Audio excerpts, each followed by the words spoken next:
नमस्कार दोस्तों, स्वागत है आपका हमारे यूट्यूब चैनल CS एकेडमी में। आज हम लोग नोबेल प्राइज़ के इतिहास के बारे में और किन किन क्षेत्रों में दिया जाता है, कब से इसकी शुरुआत हुई, इन सभी चीज़ों के बारे में विस्तार से जानेंगे। आशा है आप लोग इसको अधिक से अधिक पसंद करेंगे और इससे बहुत कुछ सीखने का प्रयास करेंगे और नोबेल प्राइज़ से बनने वाले सभी प्रश्नों का इससे उत्तर प्राप्त कर लेंगे। तो चलिए शुरू करते हैं। सबसे पहले ये जानेंगे कि नोबेल प्राइज़ किनके नाम पर नोबेल प्राइज़ पड़ा। तो नोबेल प्राइज़ का नाम अल्फ्रेड नोबेल के नाम पर पड़ा है और अब हम लोग अल्फ्रेड नोबेल के बारे में जानेंगे। अल्फ्रेड नोबेल का जन्म 1833 ईस्वी में स्टॉकहोम, स्वीडन में हुआ था। ये 18 वर्ष की अवस्था में अमेरिका रसायन शास्त्र की पढ़ाई करने के लिए चले गए। वहाँ से पढ़ाई पूरी करके वापस आए और अपने पिताजी के कारखाने में, जो कि विस्फोट और नाइट्रोग्लिसरीन पर अध्ययन करने के लिए उसमें लग गए और इसी दौरान उस फैक्ट्री में विस्फोट हुआ और उस विस्फोट के कारण उनकी फैक्ट्री पूरी तरीके से बर्बाद हो गई और इस विस्फोट में उनके छोटे भाई की मृत्यु हो गई।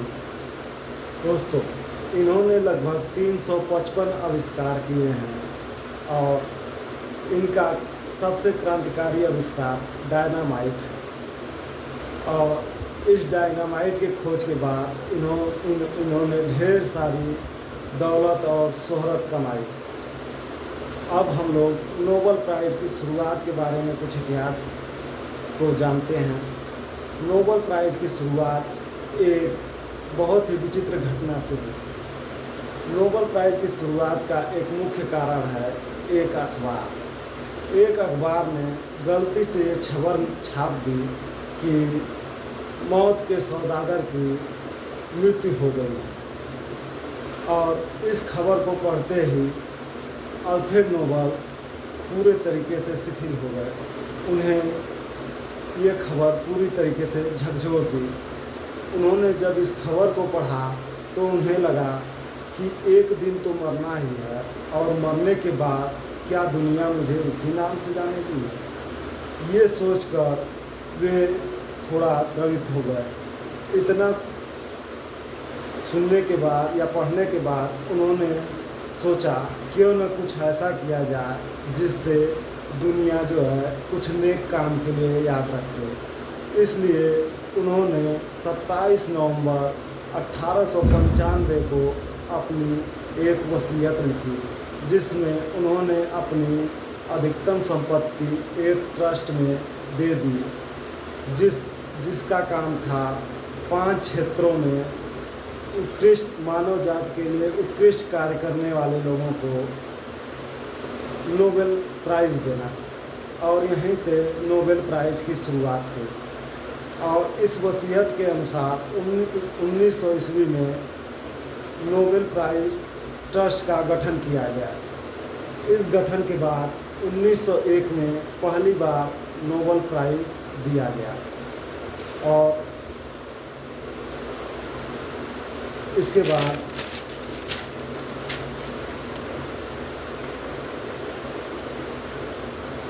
अल्फ्रेड नोबेल की इच्छा थी कि इस रकम पर मिलने वाले ब्याज से हर साल उन लोगों को सम्मानित किया जाए जिनका काम मानव जाति के लिए सबसे कल्याणकारी है। अब इसकी स्थापना के विषय में जानते हैं। इसकी स्थापना 5 क्षेत्रों में उत्कृष्ट कार्य करने वाले लोगों को प्राइज़ देना था। पहला क्षेत्र है चिकित्सा, दूसरा है भौतिकी, तीसरा रसायन, चौथा साहित्य, पांचवा है शांति और छठा है अर्थशास्त्र। इन सभी का क्रम भी इसी तरह, घोषणा इनकी जो है इसी क्रम में होती है। वैसे अर्थशास्त्र की शुरुआत 1968 से शुरू हुई। 1968 के बाद 1969 में पहली बार अर्थशास्त्र में नोबेल प्राइज़ दिया गया। पुरस्कार विजेता को 1 मेडल, 1 डिप्लोमा और मॉनेटरी अवार्ड दिया जाता है। पहला नोबेल उनकी मृत्यु के 5 साल बाद 1901 में प्रदान किया गया था। 1968 में स्वीडन के केंद्रीय बैंक द्वारा अर्थशास्त्र के लिए छठा पुरस्कार बनाया गया था, जिसे 1969 में दिया गया। इसके लिए फंड बैंक देता है, लेकिन बाकी चीज़ नोबेल कमेटी ही देखती है। इसका मतलब कि बैंक का काम केवल फंड देना है, उसके अलावा बाकी काम नोबेल कमेटी ही देखती है। अल्फ्रेड नोबेल की वसीयत में घोषणा की गई कि नोबेल शांति पुरस्कार नॉर्वेजियन स्टार्टिंग संसद द्वारा चयनित 5 व्यक्तियों की एक समिति द्वारा प्रदान किया जाएगा। स्टार्टिंग ने अप्रैल 1897 में कार्यभार स्वीकार किया। स्टार्टिंग ने 1897 में कार्यभार स्वीकार कर लिया और उसी वर्ष अगस्त में नॉर्वेजियन स्टार्टिंग की नोबेल समिति की स्थापना कर दी गई। हालांकि स्वीडन में नोबेल की वसीयत में नोबेल परिवार के कुछ हिस्सों के साथ एक लंबी कानूनी लड़ाई शुरू कर दी। जब तक यह संघर्ष हल नहीं हो गया था और 1900 में स्वीडन में नोबेल फाउंडेशन की स्थापना के माध्यम से वित्तीय मामलों को संतोषजनक ढंग से व्यवस्थित नहीं किया गया था, तब तक नॉर्वेजियन नोबेल समिति और अन्य पुरस्कार देने वाले निकाय अपना काम शुरू नहीं कर सके थे। शांति पुरस्कार का अपना स्वयं का समारोह 10 दिसंबर को आयोजित किया जाता है। यह समारोह अल्फ्रेड नोबेल की मृत्यु की सालगिरह के दिन आयोजित किया जाता है। यह समारोह नॉर्वे की राजधानी ओस्लो में होता है और बाकी सभी पुरस्कार स्टॉकहोम स्वीडन में दिया जाता है। पहली बार 1901 में जब पुरस्कार दिए गए तब राशि 15,782 स्वीडिश क्रोन थी। पहली बार जब पुरस्कार दिया गया उस समय राशि 15,782 स्वीडिश क्रोन थी। यह बढ़ते बढ़ते धीरे धीरे लगभग 1 करोड़ स्वीडिश क्रोन हो गई है। एक श्रेणी में पुरस्कार 3 लोगों को ही दिया जा सकता है, अधिकतम 3 लोगों को दिया जा सकता है, इससे ज़्यादा नहीं। जैसे अगर शांति में पुरस्कार दिया जाता है तो एक साथ लगभग 3 लोगों को दिया जा सकता है, उससे ज़्यादा नहीं। 1, 2 या 3 से ज़्यादा नहीं हो सकते। सबसे कम उम्र में नोबेल पाने वाली पाकिस्तान की मलाला यूसुफजई हैं, जिनको 2014 में नोबेल प्राइज़ दिया गया था और ये प्राइज़ उनको संयुक्त रूप से भारत के कैलाश सत्यार्थी के साथ में दिया गया था। 2 बार नोबेल प्राइज़ पाने वाले madam Curie, Linus Pauling, John Bardeen, Hedrick Sanger आदि हैं। International Committee of Red Cross को 3 बार शांति के लिए नोबेल प्राइज़ दिया जा चुका है। पहली बार 1917 में, दूसरी बार 1944 में और तीसरी बार 1963 में दिया गया।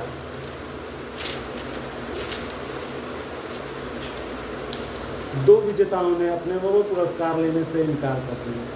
विश्व में ऐसे 2 विजेता हैं जिन्होंने नोबेल प्राइज़ लेने से ही इनकार कर दिया। पहले हैं फ्रांसीसी लेखक जीन पॉल सार्त्र। 1964 में 1964 में उनको साहित्य के क्षेत्र में नोबेल प्राइज़ दिया गया। इन्होंने इस प्राइज़ को अस्वीकार कर दिया। और दूसरे हैं वियतनामी राजनेता ले डक थो। ले डक थो ने भी 1973 में शांति के क्षेत्र में मिले नोबेल पुरस्कार को अस्वीकार कर दिया। और अब हम बात करते हैं अपने देश भारत की। भारत में शांति के लिए महात्मा गांधी को एक आदर्श के तौर पर देखा जाता है, लेकिन उनको जो है नोबेल प्राइज़ नहीं दिया गया। ऐसा नहीं है कि इनको जो है इनका नाम सुझाया नहीं गया, नामांकित नहीं किया गया। इनका नाम कई बार नामांकित किया गया और कुछ कारणों से इनको नोबेल प्राइज़ नहीं मिल पाया। इनका नामांकन 1937, 1938, 1939, 1947 और आखिरी बार 1948 में हुआ। 1948 में नामांकन के बाद इनकी 4 दिन बाद हत्या कर दी जाती है और इनकी मृत्यु के बाद ये बताया जाता है कि इनका कोई वारिस, ऐसा वाजिब वारिस नहीं है। नोबल कमेटी के द्वारा यह बताया जाता है कि महात्मा गांधी का कोई ट्रस्ट नहीं है या फिर कोई ऐसा वारिस नहीं है जिनको यह पुरस्कार दिया जा सके। इसके कारण महात्मा गांधी को नोबल पुरस्कार नहीं दिया जा सका। अब हम बात करते हैं भारत के कुछ नोबल प्राइज़ विजेताओं के बारे में। भारत के कुल 9 लोगों को नोबल प्राइज़ दिया जा चुका है अब तक। उसमें पहले हैं रविंद्रनाथ टैगोर, जिनको साहित्य के लिए 1913 में नोबल पुरस्कार दिया गया और इनकी रचना गीतांजलि के लिए यह पुरस्कार दिया गया। और दूसरा नोबेल प्राइज़ सीवी रमन को दिया गया, डॉक्टर चंद्रशेखर वेंकट रमन को। इनको जो है भौतिकी के क्षेत्र में 1979 में भौतिकी के क्षेत्र में नोबेल पुरस्कार दिया गया और इनको रमन प्रभाव के लिए यह पुरस्कार दिया गया। और तीसरे हैं हरगोविंद खुराना। हरगोविंद खुराना को चिकित्सा के क्षेत्र में नोबेल पुरस्कार दिया गया और इनको यह पुरस्कार 1968 में डीएनए जेनेटिक कोड पर खोज के लिए दिया गया। चौथी है मदर टेरेसा। मदर टेरेसा को 1979 में शांति के लिए नोबेल पुरस्कार दिया गया। इनको गरीबों और असहायों की सेवा के लिए यह पुरस्कार प्रदान किया गया। और पाँचवें हैं सुब्रमण्यम चंद्रशेखर। सुब्रमण्यम चंद्रशेखर को भौतिकी के क्षेत्र में 1983 में नोबेल प्राइज़ दिया गया। इन्होंने स्टार्स स्ट्रक्चर पर काम किया था। और छठे हैं अमर्त्य सेन। अमर्त्य सेन को 1998 में अर्थशास्त्र के क्षेत्र में नोबेल पुरस्कार दिया गया और यह पुरस्कार उनको वेलफेयर इकोनॉमिक्स के लिए प्रदान किया गया। सातवां है वेंकट रमन राधाकृष्णन। सातवें व्यक्ति वेंकट रमन राधाकृष्णन हैं। इनको रसायन विज्ञान के लिए नोबेल प्राइज़ दिया गया। यह पुरस्कार इनको 2009 में राइबोसोम स्ट्रक्चर पर काम करने के लिए दिया गया।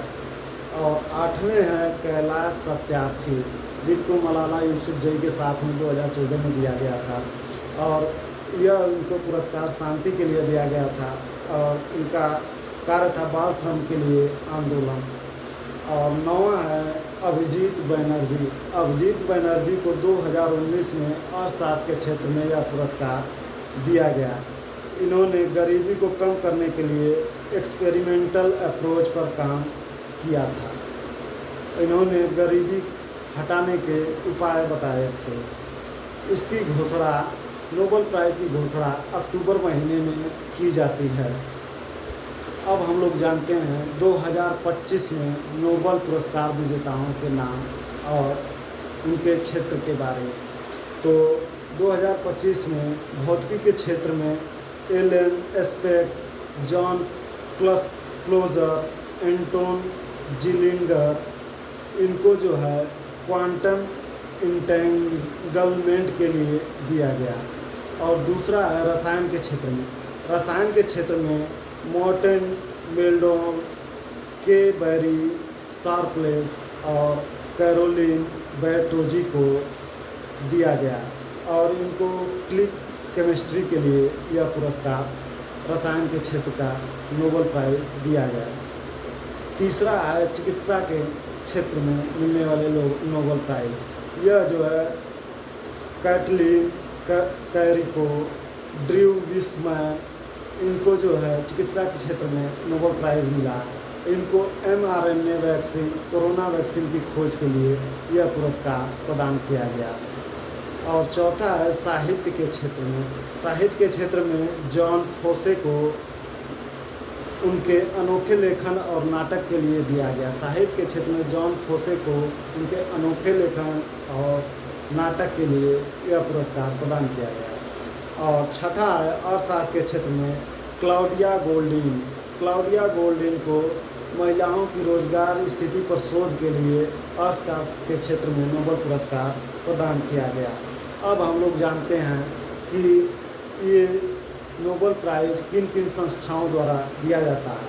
तो भौतिकी, रसायन और अर्थशास्त्र के लिए royal Swedish academy of science देती है और मेडिसिन के लिए कैरोलिंस्का इंस्टीट्यूट प्रदान करता है और लिटरेचर यानी साहित्य के लिए स्वीडिश एकेडमी यह पुरस्कार प्रदान करती है।